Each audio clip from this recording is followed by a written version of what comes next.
Best Moments episode of Futures Radio Show, sponsored by CME Group, the world's leading and most diverse futures and options exchange.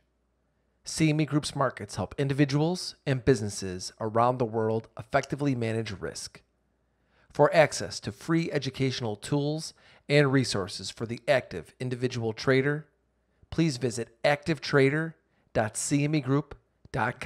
Every day, traders and investors dive in to tackle the ever-changing markets to find opportunity. Futures Radio Show is your number one source for answers to the questions that all market participants want to ask. Veteran futures trader Anthony Crudele sits down with the most influential leaders and top traders in the industry. Now, here's your host, Anthony Crudele. Hey everybody, thanks for tuning in to Futures Radio Show in 2018. Remember, new shows are posted every Monday and Thursday. You can subscribe to our show on iTunes and YouTube. If you're enjoying the show, please leave a review on iTunes. Before I play today's interviews for you, I want to give a shout out to the great sponsors of Futures Radio Show: CME Group, Trading Technologies, RJO Futures, and Top Step Trader. To learn more about these sponsors and the important things they are doing for futures traders, be sure to click on their logos on our website. Now, in today's episode, we put together a compilation of our favorite sound bites throughout 2018. So without further ado, let me take you right to those interviews. I'm not a profile trader. I only use the profile to organize the market's continuous two-way auction process. But I think that ability to organize the market is just a huge edge. As I say to people, making it really simple, if I had 50 people in my backyard for a barbecue and somebody came in and said, "Hey, Jim, what's the average height of these folks back here?" I have no idea. So what would I do? I'd go out and I'd organize them, tallest ones in the middle and taper it off to the shorter ones were on the outside. I'd now have a distribution curve, right? And I look at that curve. I say, it looks to me like probably about 5'9". And so by organizing the data, I think it gives me an advantage over most others. Working with unorganized data versus working with organized data, I just think that's a very powerful edge when you start to learn to trade. A lot of people will come into trading in these markets and think like, well, okay, so this guy's making money, I can do it. And, I can look at the chart and we're going, and look at it and say, well, we'll buy it or sell it based upon this. But if it was that easy, then everybody would be successful at it. And it's not. And that's why I consider traders more like artists. And, they kind of have, that type of mentality because, I can show two traders the same chart and they'll think different things. And to me, that's always shown me that perception is inherent to the individual. And no matter what we try to tell somebody, they might not see it the same way. So when I'm referring to like nonlinear, I mean like things don't, especially markets, they're chaotic. And you can have a linear process, but you need to have a nonlinear dynamic somewhere in there because it's kind of acts as a filter. And the markets don't always, the equity markets have gone up in a linear fashion, but we all know why. But generally markets are volatile, and you need to know that things don't work in the trading world in a linear fashion. Well, when open interest is up and the price is down, that's short selling. If open interest is down and the price is down, that's liquidation, people fleeing a market. For example, the ETFs. People have been fleeing ETFs because they needed the gold in order to buy dollars, in order to raise money in countries where you have a problem acquiring dollars. You have to sell your gold, and when you sell your gold, you get dollars for it. Just as if you need to buy gold because it's dollar denominated, you need to buy dollars, which becomes very expensive. So, of course, that's a major indicator to me for the short term is, of course, the movement of the dollar. The next important indicator is the level of interest rates in the most important countries, such as the United States. And if interest rates go up and gold trading is not yielding anything, and in fact, it costs money to roll from, say, December to February, 400 points, or from October to December, 400 points, and I can get 2% in a 90-day Treasury bill and have no worries. It's very important for me to look at interest rates. So the first two things are interest rates and the dollar. I think it depends on the type of indicator that we're looking to develop. But generally what we do is we look at a lot of the common indicators that are out there and what their objective is. And we'll study that indicator. It could be as simple as an exponential moving average, and we'll take that and we'll study it, and we'll look at all the different pros and cons of the indicator, and we'll trade. A lot of times we'll trade that on paper, but sometimes we'll trade real money with it. Just getting a better feel of really just immersing ourselves inside of what that indicator is trying to do. And then we'll look at some of the inefficiencies inside of the indicators, or how traders struggle to actually generate good trades with these common indicators.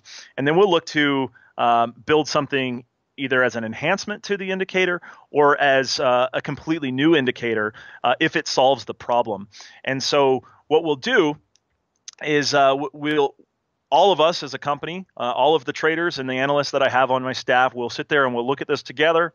We'll go through a robust research and analysis period, and then we will actually trade it for probably a good 30 to 60 days, just so that we can see how the indicator is working in different market environments. And sometimes, you're in a primary trend or a secondary trend. We're technicians, so the way that we look at the markets, we're always looking for the trend change. And we want to see the indicator work in a variety of different markets and time frames. And then we go back and we back test it, just looking at some different trading strategies. And then after it's gone through all of our stress testing, all of our research, then we will take it to a core group of our students that have been with us for a long period of time, and we'll actually work with our students, which is kind of unique, and get their feedback. So after we're done with that step, then we'll take it to the broad market to help retail traders primarily. People will say the most important price of the day is the closing price. Well, if you're an intraday trader, what do you do with the closing price? There's no liquidity there. It's closed. The most important price, I think, is where is it in relation to what I paid for it? We're anchored to that price. Institutions are anchored to their performance year to date. That's how they're going to get their bonus. That's how they're going to measure their performance. Are they outperforming the S&P year to date? Since an earnings report, or just last week, and I posted a chart on Twitter today about this, about Nike. It dropped down after their Kaepernick thing, and the stock gapped down.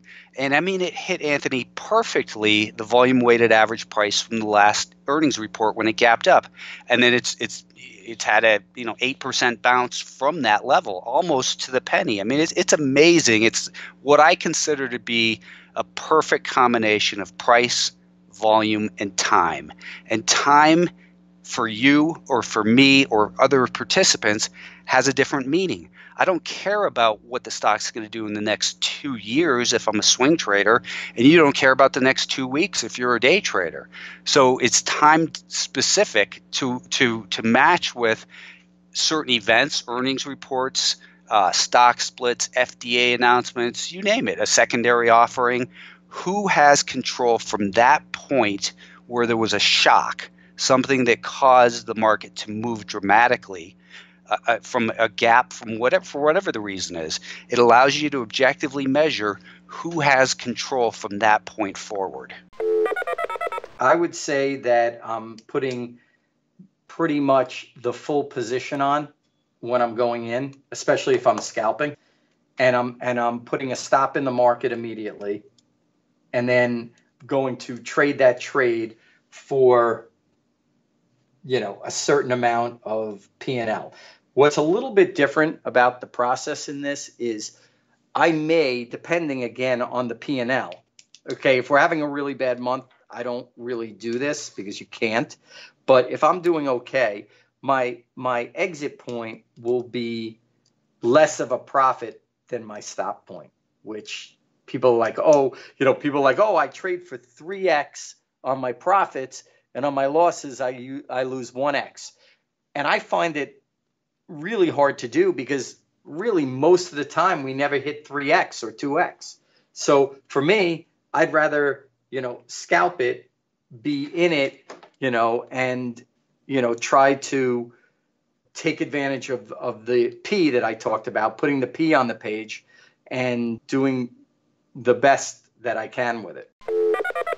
So John Maynard Keynes said once that it's not important to know who's the best looking if you're judging a beauty contest. It's important to know who the others think is the best looking if the winner is the person that picks the one that everyone else is picking.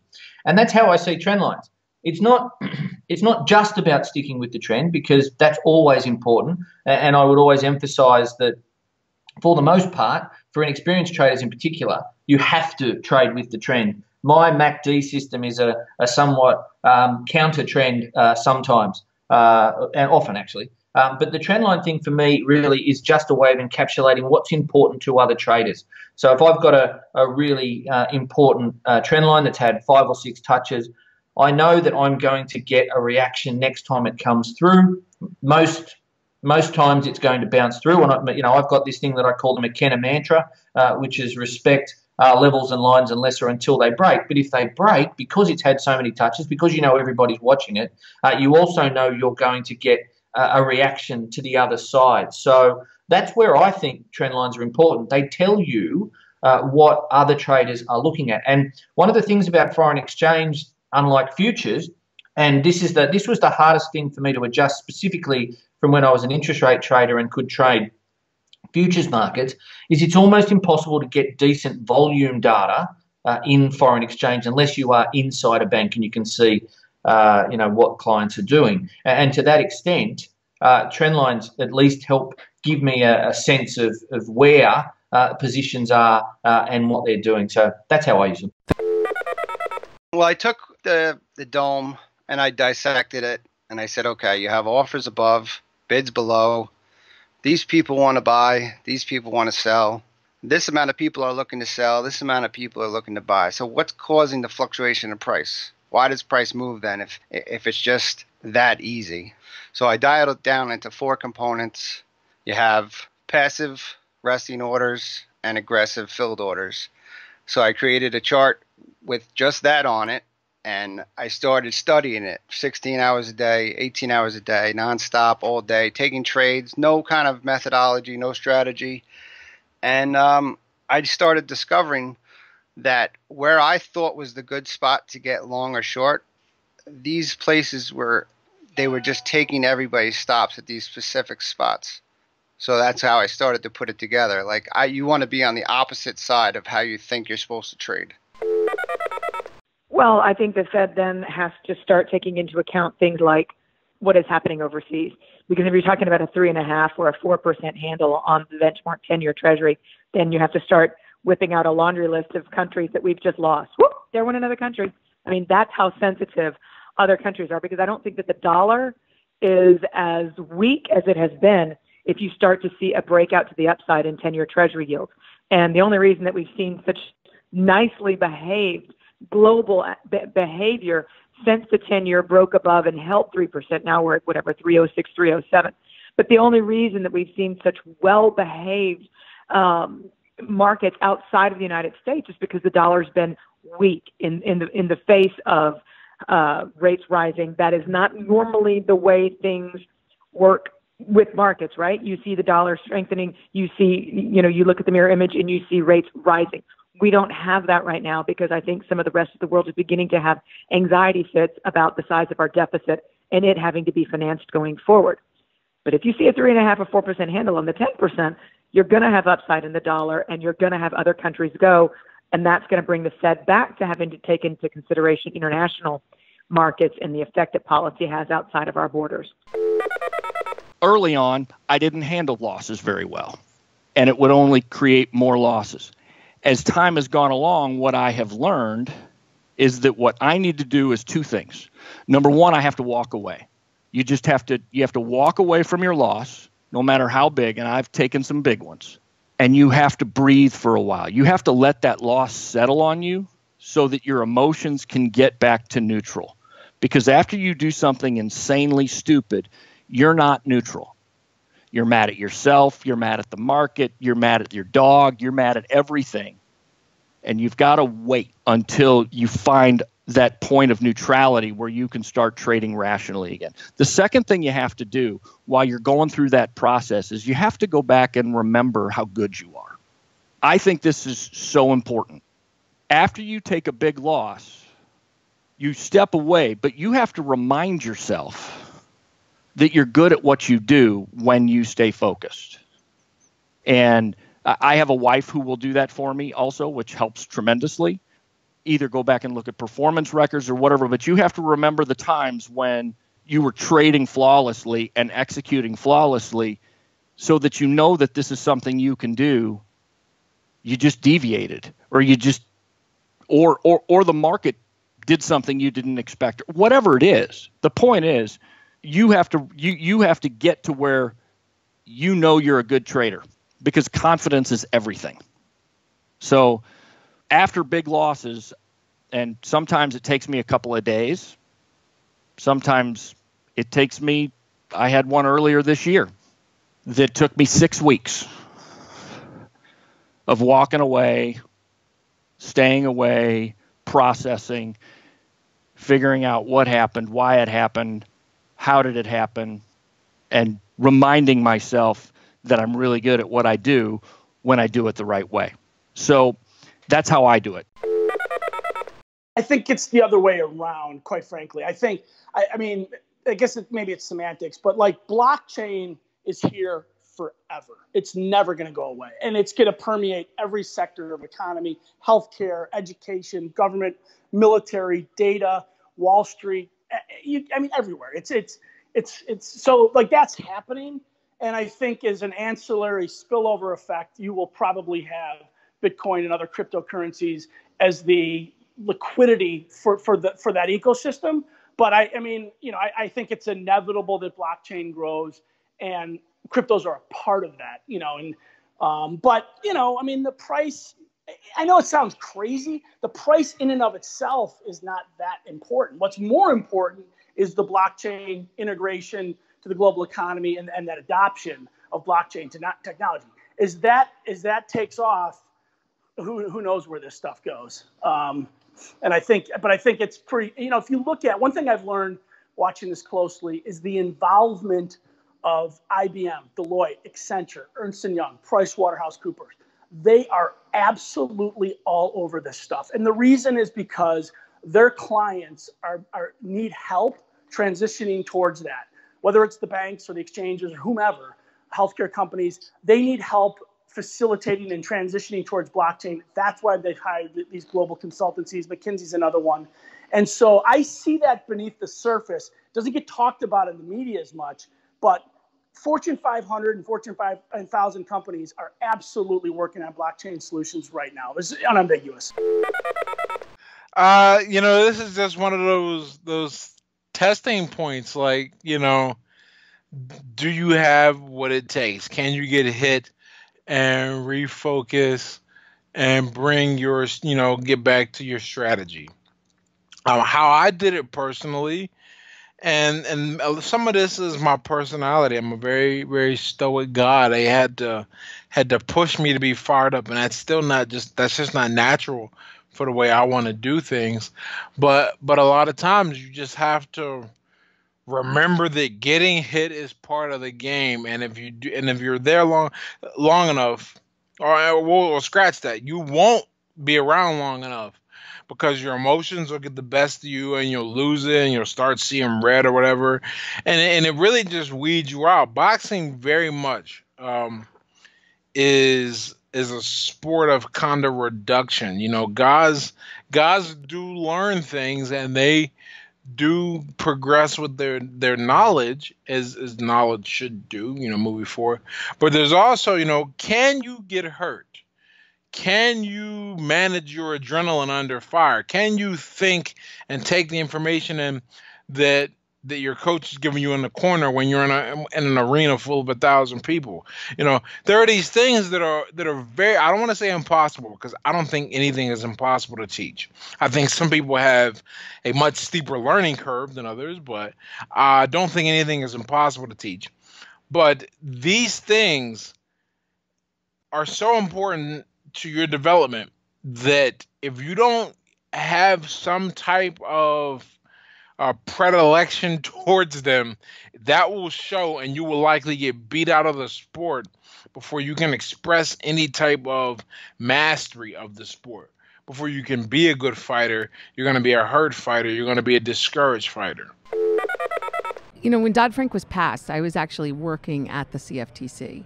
And I left not long after that to work in the private sector, helping firms respond to the rules. And now I work for the FIA, and we've come really full cycle. We've seen most of the rules out from the CFTC, and even to the point where we're at an opportunity to reflect and see, do they need some fine tuning? I think that's really where we are post Dodd-Frank. The market has done a lot of adjustments to accommodate. They've actually invested in technology solutions to help them comply. They've relocated offices to help them comply. So they don't necessarily want to undo Dodd-Frank because they've invested in the current compliance requirements. But there are still some things that just don't make sense. And that's not to be critical of the regulator. These are the kinds of things you don't know until you actually put them into place. And I think we've seen a little bit of a willingness from the CFTC to revisit rules. The most recent example I can think of is the rules around the chief compliance officer requirements for swap dealers and FCMs. They've changed those. They've tried to make them more manageable, more accommodating to what firms need. So I do think there's an interest there to rethink and to tweak. I'm not sure firms in general want to undo all of it because they've invested in being in the right place. But some of them, as you consider the totality of the impact, they just need to be tweaked. The market should not be expecting waivers from the Trump administration. In fact, I'm putting out a note this week from in Hedgeye that I actually think we will see some kind of early enforcement of a sanctions violation in order to send a message to the market that the administration is serious. And so, the market keeps waiting. Oh, we're going to see some waivers. Well, I think it's the exact opposite of that. In fact, I think the market's going to be surprised how tough the administration is going to be on sanctions enforcement. A total return future at CME is a traditional future on the S&P 500 Total Return Index.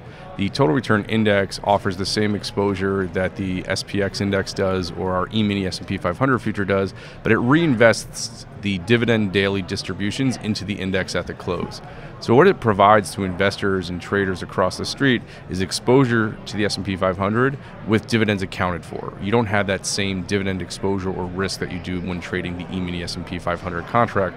So as the name implies, you receive the total return, price return, plus the dividend return of the index. This is something that we launched back in 2016 at CME Group, and it's something that we've had out for a while, but it has really caught on the last few months here at CME Group. And a large part of that is being driven by some of the capital rule changes and some of the uncleared margin rule changes that are impacting the institutional futures class. Those market participants are starting to feel some of the impact, where futures are a much more capitally efficient and margin efficient vehicle for them to use. So when we've seen this slow growth in our total return futures over the last few years, it was doing maybe about 1,500 contracts a day the first 2 quarters of the year, and we did about 5,000 contracts a day in Q3.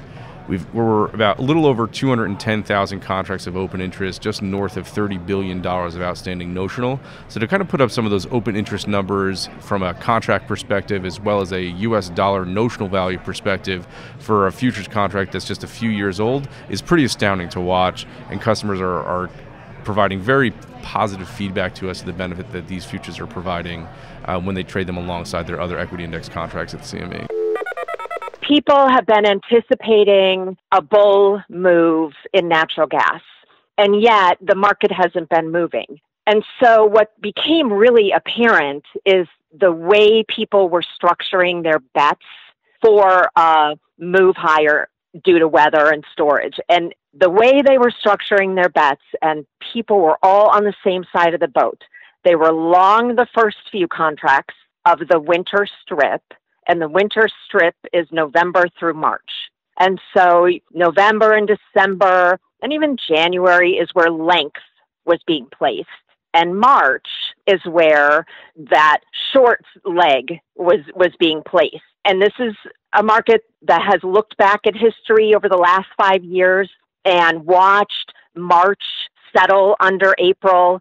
It's watched January perform and then the rest of the winter sell off. And so what you started to see was typically you would have the front couple contracts trade below the January and February contracts. And they started moving above. You had December over February. And they started moving out to levels that were, if you put together any historical charts, and certainly I posted a bunch myself, they were at highs. And it was clear, and in every recommendation you saw, people, they wanted to be long, but they wouldn't just commit to being outright long. So they bought the front and they sold March.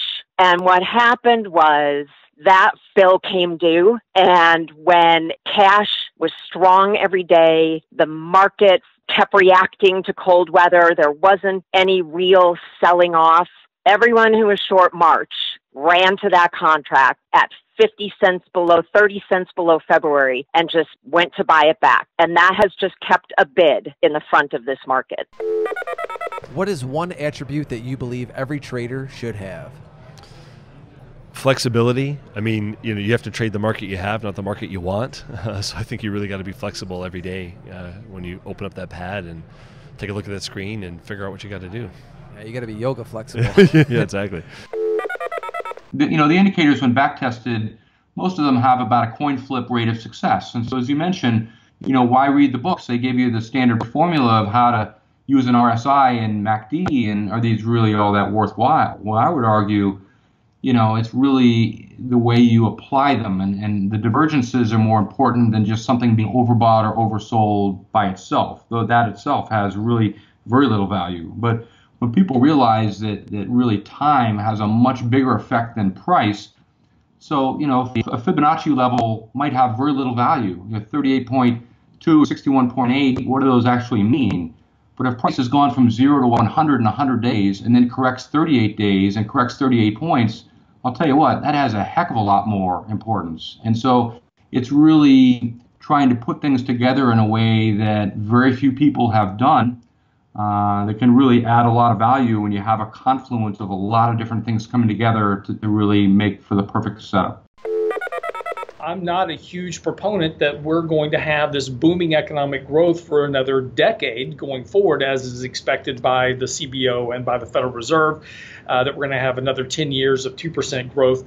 The reality is that we're very long in this current economic cycle, and the bump that we've seen in the economy since really in the first and second quarter of this year has not come from Trumponomics or from tax cuts. Those are part and parcel of a lot of the lift that we got in the market. But the big driver of the economy has been the billions of dollars that have been invested into the economy following three major hurricanes last year, 2 major wildfires in October, September of last year. It takes time for that money, after those events occur, it takes time for that money that's invested to work its way through the economy. So we've seen a pickup in job growth where? In manufacturing and production side of the equations. We've seen a lift in commodity demand, not surprising. All that is now beginning to show early signs of fading because that cycle of rebuilding has now come to an end. What's the best piece of advice that you've received about trading? It's not wrong to be wrong. It's only wrong to stay wrong. That was a great piece of advice long ago. It's not wrong to be wrong. It's only wrong to stay wrong. Think about it. What's the best of advice that you've received about trading? Best advice I ever received about trading was somebody sent me to talk to somebody in 1987, and he was a legendary trader when I was in a bit of a rut. I had money, but it was a bit of a rut. And the best advice I got was sit down and listen to this gentleman for an hour, and they said that in that hour there'll be 1 minute of brilliance. It's up for you to figure out where the 1 minute comes from. So I sat there for an hour, listened to this gentleman, and I didn't hear much of anything, so I went back to my friend and I said, I didn't get the 1 minute of brilliance. He goes, you didn't hear the 1 minute of brilliance? I said, no. He says, you know what, you did get it. I go, how did I get it? He goes, you became a better listener than a talker. That's great. Crypto is built on the blockchain. That's the most simple, I guess, explanation that I would give. Without the blockchain, you don't have crypto. Crypto is an example of a store of value on the blockchain. So the blockchain is this huge ledger, and a cryptocurrency is the movement of money or value on this ledger. So that's basically my explanation of it. I tell people the same thing, right? And people always say to me, well, what do you mean by a ledger? Can you give us a little bit more of an example of how the blockchain is? So a ledger is very simply like a bank ledger. So back in the day before we had computers, we would write things down in this ledger book.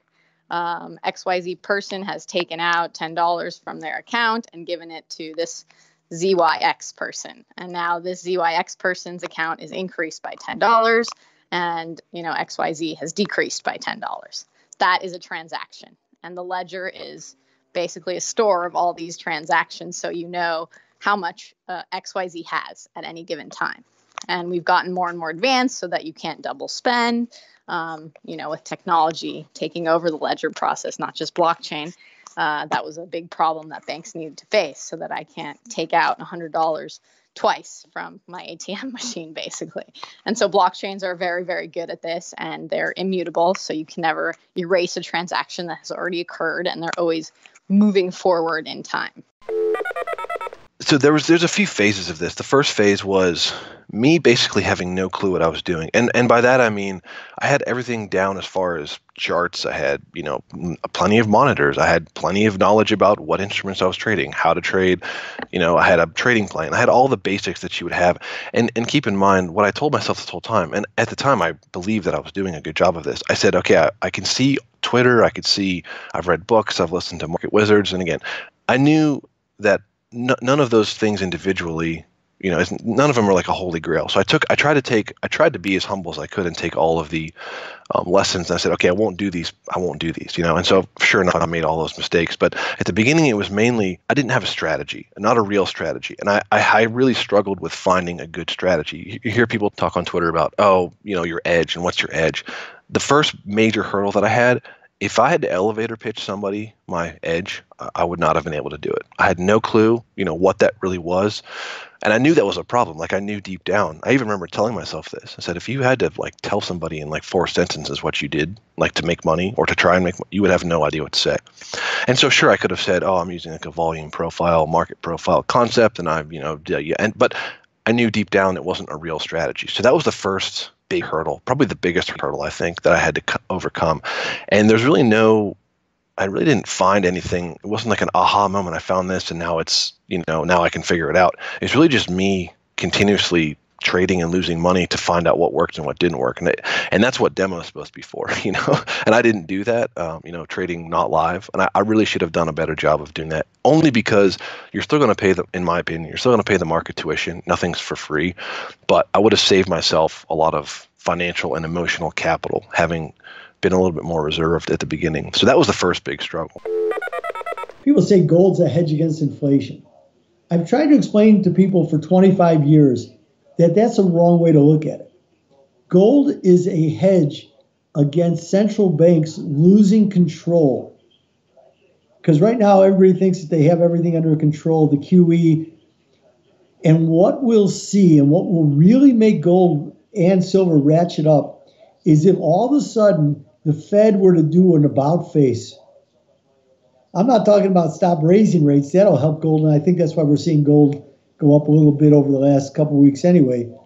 But if the Fed actually had to announce some type of new program and said, well, we're going to stop shrinking the balance sheet for a while, we think gold would get a bid. And that's what I'm watching, because that's what gold is truly pegged against, because gold is the ultimate currency. Gold is the ultimate currency. And if you don't think that the Chinese and the Russians are searching for a way to create a gold-backed currency, you're not paying attention. Because the more the U.S. applies sanctions, and the sanctions are only viable that the U.S. puts on because of the role of the dollar as a reserve currency and the ability that you have to electronically transfer it to what is known as the SWIFT system. So that allows the reach of the U.S. all over the world. The Chinese don't like it. They don't like being threatened with sanctions. The Russians, as I said before with Putin, why you have to watch them, they don't like being because who's the U.S. in their mind? Who's the U.S. and you're controlling the system? So that's what I'm paying attention to. I think it's very important. But I don't think there's any secret sauce to trading. So I think the market edge really comes in consistency and being able to have a process that you're able to follow. I think that's the closest thing to a quote unquote secret sauce you can get is being consistent to a process and dedicated to a process. So not being whipsawed from trying different strategies and trying to trade 12 different methods and just kind of chasing whatever's performing best, but really having a process that you've dedicated yourself to and adapting it as you see fit, but kind of holding to a bedrock way of trading and letting your discipline kind of guide you through the market and into and out of positions. So like I said, using momentum, using volume, I try to keep it as basic as possible and really let the market dictate my bias as I find positions in places I want to have risk exposure. But it's not about covering your chart with Fibonacci levels and 6 different indicators and trying to create some black box algorithm. That works for some. That's just not the way I trade. The most common one is really that overwhelm disappears. Traders feel super helpless. Like, I make the same mistake over and over again. I don't know what's wrong with me. Will I ever make it? And their fears get triggered. When they start journaling and they have in black and white, they understand, they see what they're doing, then that fear just disappears because suddenly this thing that looked like a monster is just like a little pussycat. It's as I said before, it's usually very specific 1 or 2 behaviors that they now can change. And it's not this ambiguous, I don't know what's wrong with me thing anymore. So it gives them confidence, it gives them certainty, it gives them courage, and they can become so much more intentional in accelerating their trading success. Thank you for listening to Futures Radio Show. If you have any questions or comments for myself or my guests, please visit futuresradioshow.com and sign up to be a premium member for free. If you enjoyed the show, don't forget to leave us a review on iTunes.